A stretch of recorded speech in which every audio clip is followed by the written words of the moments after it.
बीच में आया है। मैं आप सभी स्टूडेंट्स को बताना चाहता हूं, हमारे स्कूल की गुड़िया 2020, 21 और 22 बैच की गुड़िया गोमती, महक, आंचल, सोनू गेरला से ये जो बैच था इनकी इंचार्ज रही Sharmila madam Dhillon, PGT math. इस बैच ने पीछे कमलेश मैडम की गुड़िया महक ने भी नेट क्वालिफाई किया था। आज उसी कड़ी में हमारे बीच में प्रिया डॉक्टर वीरेंद्र सिंह जी जो औरंगाबाद जाटान से हैं, उस गुड़िया ने बड़ा कीर्तिमान स्थापित किया है। नेट की परीक्षा को पास कर सिलेक्शन करवाया है। उस गुड़िया के लिए तेज से क्लैपिंग कीजिए। मैं बताना चाहता हूँ दिसंबर 2023 26 दिसंबर से लेकर 31 दिसंबर तक हमारे बच्चे, इसी स्कूल के बच्चे झारखंड टूर्नामेंट थ्रोबॉल खेलने के लिए गए थे और हमारे साथी डिपार्टमेंट सर प्रवीण जी और प्रिंसिपल सर इन टीम को लेके गए थे झारखंड में। वहां भी इन्होंने थ्रोबॉल में अपना फर्स्ट मेडल हासिल किया। उन बच्चों के लिए तेज से क्लैपिंग कीजिए। सबसे स्टार्टिंग का बैच जो स्कूल की शुरुआत की उस टाइम बैच अंकुर, धीरज, इन बच्चों ने भी, अंकित, कादमा से इन बच्चों ने भी स्कूल का नाम रोशन किया। आज बड़ी बड़ी पोस्ट पे काम कर रहे हैं। उन बच्चों के लिए तेज से क्लैपिंग कीजिए जिन्होंने अपने विद्यालय का, अपने माता पिता का, अपने गुरुजनों का और अपने शिक्षकों का नाम रोशन किया। सभी बच्चों का मैं धन्यवाद करता हूँ। मैं बताना चाहता हूँ सभी बच्चों को कि आप मेहनत करोगे तो सफलता जरूर मिलेगी। ऐसा कोई भी नहीं है कि मेहनत करने से सफलता नहीं मिलती। ये गुड़िया जो आज प्रिया है, जो आज सम्मानित करेंगे हमारे स्कूल की मैनेजमेंट कमेटी, इस गुड़िया के बारे में मैं बताना चाहता हूँ। इतनी सिंसियर गुड़िया थी, कभी भी इस गुड़िया को बोलने का मौका नहीं दिया। एक बार कहता था तो रोज से चलती थी, सभी टीचर्स का कहना मांगती थी। जितने भी बैच हमारे पास से यहाँ पास आउट हो गए हैं, बहुत सिंसियर बैच गए हैं। मैं बताना चाहता हूँ सबसे अच्छा स्कूल मेरे को जिंदगी में ये मिला। इतने सिंसियर बच्चे, इतने कोऑपरेटिव स्टाफ मैंने आज तक कहीं नहीं देखा। और मैं सभी स्टाफ मेंबर का भी धन्यवाद करता हूँ कि यहाँ आने से मैंने को बहुत कुछ सीखने को मिला। मैं एक चीज बताना चाहता हूँ, जो भी बैच यहाँ से गया है वो बड़ा कीर्तिमान स्थापित करके गया है। सभी टीचर्स का सहयोग रहा, सभी टीचर्स ने दिल मेहनत की, उसी का परिणाम आज देखने को मिल रहा है। मैं एक चीज बताना चाहता हूँ, इस गुड़िया ने अपने क्षेत्र का, अपने जिले का, अपने गांव का नाम रोशन किया है। मैं गुड़िया को बार-बार बधाई और शुभकामनाएं देता हूँ। अब मैं हमारे बीच में हमारे विद्यालय के चेयरमैन माननीय राजवेंद्र जी, हमारे स्कूल के बहुत ही यशस्वी डायरेक्टर सर श्री सुमित ढिल्लो जी और हमारे स्कूल के बहुत ही सहनशील विचारों के जो सभी को साथ लेके जाने वाले हमारे शिक्षा जगत में बहुत ही अच्छे माननीय प्रिंसिपल अमित ढिल्लो जी, आज पूरी रावली मैनेजमेंट कमेटी हमारे बीच मध्य उपस्थित है। और आज इस गुड़िया को सम्मानित करने के लिए मैं सबसे पहले तो प्रिया गुड़िया को स्टेज पे बुलाना चाहता हूँ। प्रिया गुड़िया एक बार स्टेज पे आए, स्टेज से क्लैपिंग कीजिए गुड़िया के लिए। अब मैं आपको संबोधित करेंगे, ध्यान से सुनना। इस गुड़िया ने बहुत कुछ मेहनत करके स्थान प्राप्त किया। मैं इस गुड़िया को दिल से धन्यवाद करता हूँ। ऐसे बहुत से बच्चे हैं जो कुछ कर सकते हैं। इस गुड़िया के लिए तेज से क्लैपिंग कीजिए। और उसके साथ इस गुड़िया से बुलाने से पहले एक नारा लगाऊंगा। आज 2 दिन पहले ही 15 अगस्त गया है, तो एक जोश के साथ एक नारा लगाएं, भारत माता की जय बोलना। सभी स्टूडेंट्स मिलके बोलेंगे, भारत माता की। अब आपके बीच में बहुत ही सिंसियर गुड़िया, प्रिया गुड़िया संबोधित करेगी।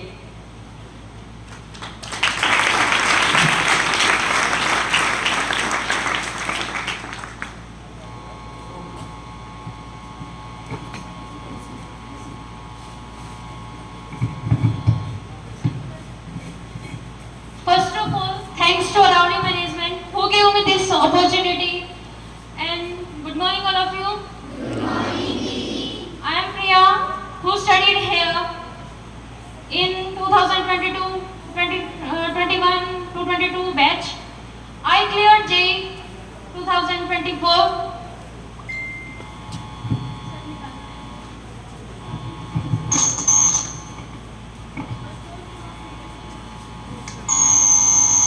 कोशिश कर हल निकलेगा, आज नहीं तो कल निकलेगा।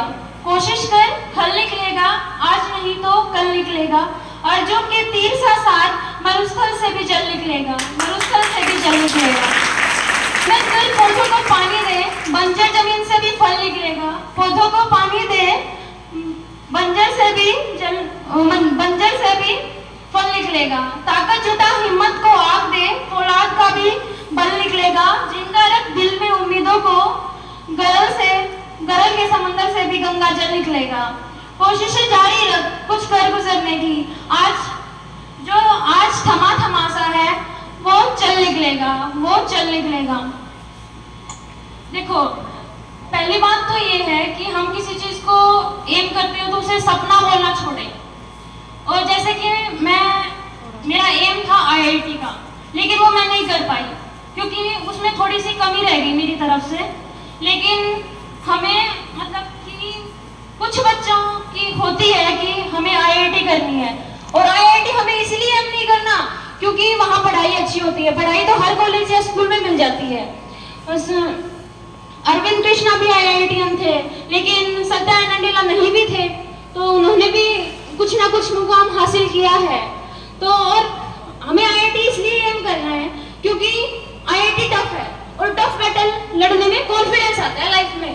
तो हमें मतलब कि यूपीएससी भी हमारा जरूरी है, लेकिन मैं मेरी तरफ से यही कहना चाहूंगी कि आईआईटी भी जरूरी है, तो करना चाहिए ऐसा कुछ।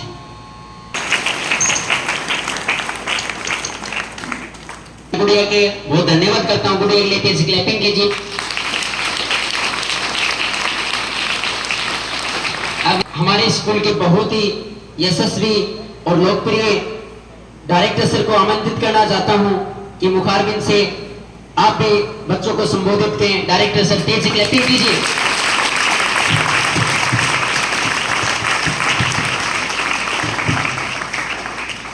Good morning everyone. पहले तो बहुत सारी बधाइयाँ प्रिया बिटिया को, और नेक्स्ट जो फ्यूचर में इनको बहुत सारी शुभकामनाएं कि जिस भी कॉलेज में इनको अलॉट हो उस कॉलेज में भी ऐसा ही नाम करें जैसा स्कूल में किया। तो एक बार जोरदार क्लैपिंग करिए बिटिया के लिए।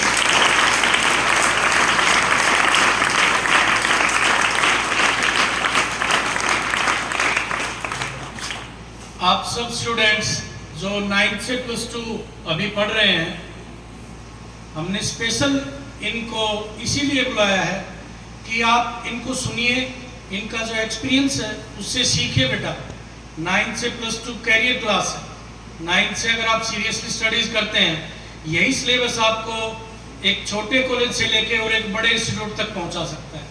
तो अपने सिलेबस को, अपने टीचर्स को और अपने टाइम को प्रॉपरली मैनेज करें। काफ़ी बार स्टूडेंट्स की शिकायत रहती है कि ये नहीं हुआ, वो नहीं हुआ। एक्चुअली होता क्या है कि आप लोग करते नहीं। अभी जैसे बहुत सारे हॉलीडेज आ रहे हैं, पीछे वाला वीक, उससे पीछे वाला वीक, सारे हॉलीडेज में ही गए हैं ना। एक आध ने बीच में कोई वर्किंग डे था वो मिस कर दिया, एब्सेंट रह गए। नहीं पापा एक ही दिन लगेगा, आज क्या जाएंगे, आज तो मैं घर पे ही ठीक हूँ। ये एक एक दिन आपका पीछे जा रहा है, ये गिनती के दिन है, दोबारा वापस नहीं आएंगे, ये कभी वापस नहीं आएंगे। इसलिए आपको अब सीरियस सोच लेना चाहिए।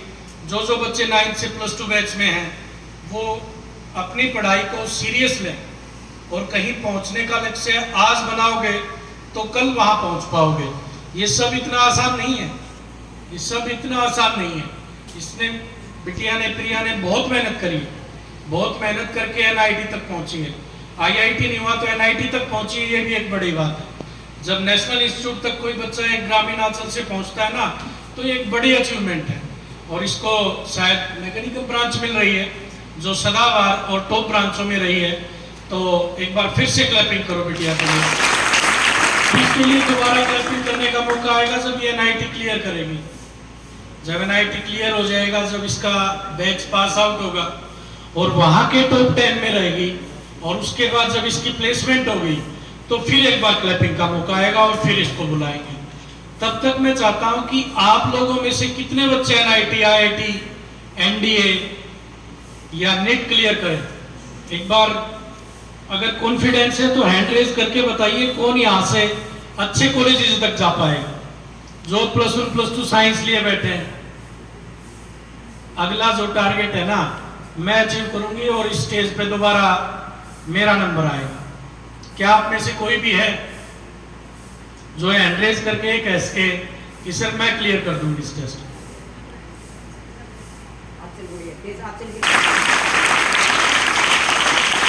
अभी क्या हो रहा है, नीचे बैठ के अकेले आप क्लैप कर रहे हो दूसरों के लिए। जब अपॉर्चुनिटी आपके पास चल के आ रही है ना, तो इतना कॉन्फिडेंस भी नहीं है कि हैंड रेज करके उसको सर फाइट तो करेंगे। हो सकता है क्लियर हो ना हो, लेकिन इसके लिए फाइट तो करेंगे। फाइट करके देश के जो 20 से 30 हजार बच्चे हैं, अप्रोक्सीमेट 12 से 14 लाख में से, उन 20,000 बच्चों में शामिल होना, जो नेट में पहुंचेंगे, जो IITs NIITs तक पहुंचेंगे और NDA की 450 सीटों तक पहुंचेंगे, वो अप्रोक्सीमेट 20,000 बच्चे हैं। तो 12 लाख से उन 20,000 की जो जर्नी होगी, उसके लिए आपको एक एक दिन, एक एक मिनट सब कुछ लगाना पड़ेगा। स्टडीज मुश्किल नहीं है, मुश्किल है समय देना। ये किताबें मुश्किल नहीं है, मुश्किल जो है वो है कि इनको समय देना। अदरवाइज जो आपके सब्जेक्ट टीचर्स हैं, बहुत सारे टीचर्स ऐसे होंगे जो विदाउट बुक पढ़ा रहे होंगे। पढ़ाते हैं कि नहीं? यस और नो? या सभी बुक लेते हैं? सभी टीचर्स को बुक की रिक्वायरमेंट है?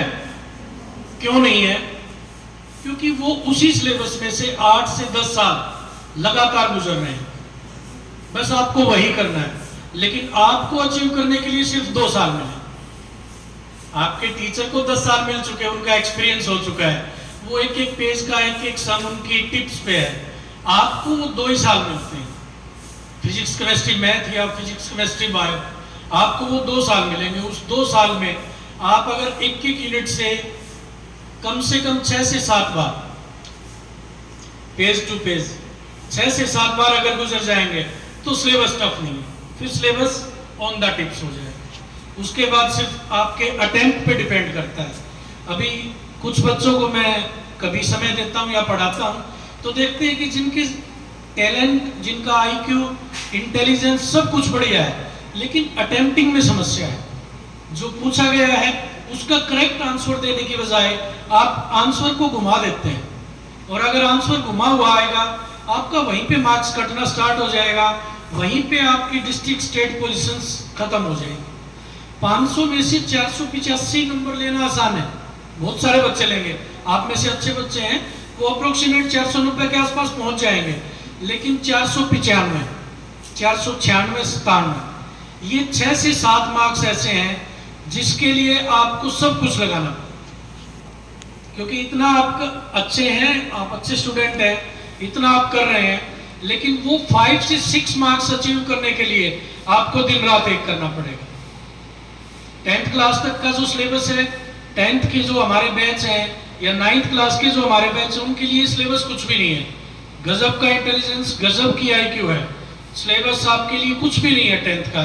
लेकिन अटेम्प्टिंग आपकी एक सबसे बड़ी समस्या है कि आप अटेम्प्ट इस तरीके से कर रहे हो एग्जाम में कि वो मार खा रहे हो। प्रॉपर अटेम्प्ट, डायग्राम प्रॉपर बनाना, पेंसिल और स्केल का यूज करना, जितना पूछा गया है उसका करेक्ट आंसर करना। और ये आज बोर्ड एग्जाम में नहीं, ये आपको फ्यूचर एग्जाम्स में भी काम आएगा। जो UPSC का सपना लिए बैठे हैं या जो और चीजों का सपना लिए बैठे हैं, वहाँ सब्जेक्टिव एग्जाम भी होंगे, वहाँ आपकी राइटिंग स्किल भी चेक होगी कि इस बच्चे से पूछा क्या गया है और ये कितना करेक्ट आंसर कर पाता है। दूसरा, जितना करेक्ट आंसर करना सीखोगे उतना आपका ग्रुप डिस्कशंस में आगे जो होंगे, जो इंटरव्यूज में ज्यादातर ग्रुप डिस्कशंस आते हैं, वो चाहे UPSC है, वो चाहे NDA है, इन सब में ग्रुप डिस्कशन एक अहम पार्ट रहता है। वहां पे भी रहेगा कि आपने जो आंसर किया, आपने जो डिबेट की, वो कितनी करेक्ट की, या फिर आप गोल गोल राउंड बाहर से ही घूमते रह गए, मेन मुद्दे पे नहीं है। तो ये जो छोटी चीजें, इनको सीखी। राइटिंग आपका बड़ा इशू है, राइटिंग पे ध्यान नहीं देते हो, जबकि राइटिंग इतना बड़ा इशू होना नहीं चाहिए जितना आप लोगों ने बना रखा है। या तो हम कहीं ना कहीं आप लोगों को मोटिवेट नहीं कर पा रहे, या आपको पनिश नहीं कर पा रहे। जब सबको 2-2 डंडे लगेंगे तो शायद आपकी राइटिंग और आपका अटेम्प्टिंग भी सुधर जाएगा। तो डंडों की वेट कर रहे हो क्या? डंडों की और पिटाई की वेट हो रही है? अपनी अटेम्प्टिंग को सुधारिए, बहुत काम आएगी। जितना अच्छा, जितना क्लियर अटेम्प्ट करेंगे। बोर्ड एग्जाम में काफी बच्चे गलती करते हैं, जो क्वेश्चन नहीं आता नहीं तो उसके लिए स्पेस छोड़ते हो आप प्रॉपर। जब भी आप किसी भी एग्जाम को अटेम्प्ट करते हैं, आपका कोई ऐसा क्वेश्चन है जो आपको उस टाइम नहीं आ रहा लेकिन आपको वो करना है, तो आप उसके लिए एक प्रॉपर स्पेस छोड़ सकते हो। आपको उसके लिए एक प्रॉपर स्पेस छोड़ोगे और उसको करके आते हो, तो फिर टीचर रेगुलर चेक करता है। टीचर के पास इतना टाइम नहीं होता, उसके लिए सब बराबर है, वो देखता चलता है इसने कहाँ तक अटेम्प्ट किया। आपने अगर 4-5 क्वेश्चन आपके मिस हो रहे हैं और वो लास्ट में किए हैं, तो वहां हाफ एंड मार्क्स कटने की संभावना बहुत रहती है। लॉन्ग आंसर क्वेश्चन हैं, वहां बिना देखे टीचर 1 मार्क्स को डिटेक्ट कर देगा, इसने बाद में किया है, सोच समझ के या कहीं ना कहीं किसी दूसरे की मदद लेके लिखा होगा, वहां फिर मार्क आ जाएगा। तो प्रॉपर स्पेस छोड़ दीजिए बीच में। अगर कोई भी क्वेश्चन है, आज से सबके एग्जाम स्टार्ट हो रहे हैं। जिन बच्चों को एग्जाम आता है कर लेते हैं, उसके बाद अपने स्पेल्स चेक करना, अपने आंसर्स को पढ़ना और अपने एग्जाम को प्रॉपर टाइम दें। आपको जल्दी लगी रहती है, हो गया जी मेरा तो, सर हो गया, मैम हो गया। नहीं, 1 बार 2 बार 3 बार पढ़ के देखिए, अपने आंसर्स को पढ़िए कितना करेक्ट है। एक टीचर के नजरिए से पढ़ के देखिए, क्या मेरे को इसमें कंप्लीट मार्क्स मिल पाएंगे, क्या मैंने आंसर बिल्कुल करेक्ट किया है। ये बहुत छोटी छोटी चीजें हैं, माइनर है, जो आज आपको सीखनी है ताकि कल आप जब स्कूल से पास आउट हो तो ये चीजें आपके फ्यूचर में काम आए। दूसरा शब्द है सफलता। जैसे बिटिया ने अचीव किया और स्टूडेंट्स ने अचीव किया। आपके बीच में आपके पहले वाले बैचेज से अप्रोक्सीमेट 5 to 10 स्टूडेंट्स आ चुके होंगे, आए हैं आपके बीच में। किसी ने नेवी को एग्जाम को क्रैक किया, कोई एयरफोर्स में गया, कोई कोस्ट गार्ड में गया, कोई नेट क्लियर करके गया, कोई आईआईटी क्लियर करके गया। और बहुत सारे स्टूडेंट्स ऐसे भी हैं जो हमारे से कॉन्टेक्ट से छूट चुके हैं, लेकिन टेस्ट वो भी क्लियर कर चुके हैं, कहीं ना कहीं वो अच्छी जगह पे जा चुके हैं। हमारी कोशिश रहेगी उनसे भी आपको किसी न किसी मौके पे मिलवाएं, ताकि आप इन चीजों को सीख पाएं। आपके पेरेंट्स आपको स्कूल क्यों भेजते हैं, सोचा है कभी? किस लिए स्कूल आ रहे हैं? सीखने के लिए, कामयाब होने के लिए, एक अच्छा नागरिक, एक अच्छा स्टूडेंट बनने के लिए, ताकि फ्यूचर में एक अच्छे नागरिक बन पाओ। यही अचीवमेंट्स होंगे, यस और नो? यही अचीवमेंट्स है, फ्यूचर के यही प्लानिंग है। फ्यूचर के लिए आज नहीं सोच रहे, फ्यूचर के लिए आज सोचना स्टार्ट करिए। जितना आज सोचेंगे उतना ही अचीव कर पाएंगे। आज अगर आपने नहीं सोचा और डे बाय डे अपनी क्लासेस क्रॉस करते गए, तो यहां से सिर्फ क्लास से पास आउट होके जाएंगे, फ्यूचर में कहीं पहुंच नहीं पाएंगे। इसके लिए सबसे ज्यादा जरूरी है कि आप खुद को सीरियस लें, अपने लिए टारगेट सेट करें। ऐसा जरूरी नहीं है जो हर बार टॉप कर रहा है स्टूडेंट क्लास में वही रेगुलर टॉप करे।